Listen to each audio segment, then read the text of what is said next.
Born in Falkirk, Scotland in 1904, Thomas Clement Douglas emigrated to Canada with his family in 1910.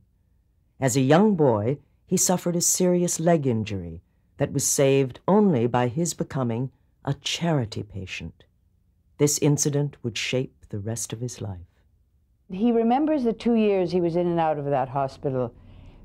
He saw many friends, little friends that he made, die, many people who couldn't get the treatment they needed. And he really saw the desperation for poor people. And I think Tommy vowed to himself that if he ever was in a position to change that, he would see that everybody who needed medical care got medical care, whether they could pay for it or not. After graduating from university in 1933, Douglas, an ordained minister, would embark on a remarkable 44-year career as an elected official, highlighted by an unwavering commitment to stand by his beliefs.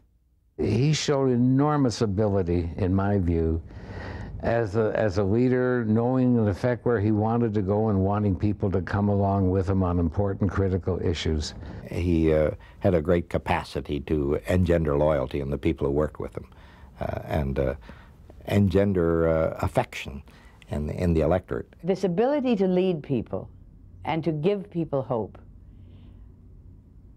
gave him this magic feeling in Saskatchewan that if Tommy said we could do it, we would. Tommy was able to take all of those groups and weld them into a political organization which came into office in 1944 and introduced huge innovations for Saskatchewan and ultimately for Canada. His impact on Saskatchewan was immense. He established provincial air and bus lines, collective bargaining, as well as, among others, lumber, fish, and fur marketing boards.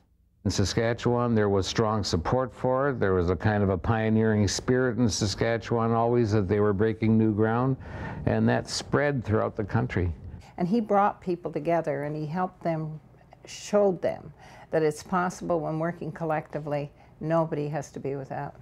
But it was his proposal for Medicare in 1959 that would be his legacy.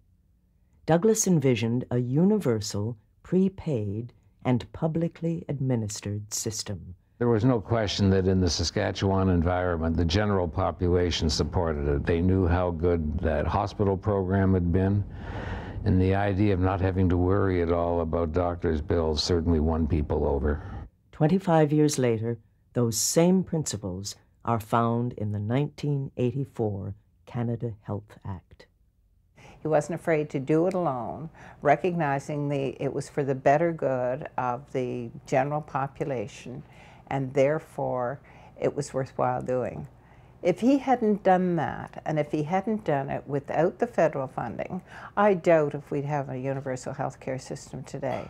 Tommy Douglas died in 1986, but prior to his death, he had already become an integral part of Canadian history and one of Canada's most respected, visionary politicians. He was a great Canadian, he was a great leader, but we mustn't lose sight of that. If we're going to build the future, we have to remember our past and how it came about. And I think Tommy Douglas is a vibrant part of that.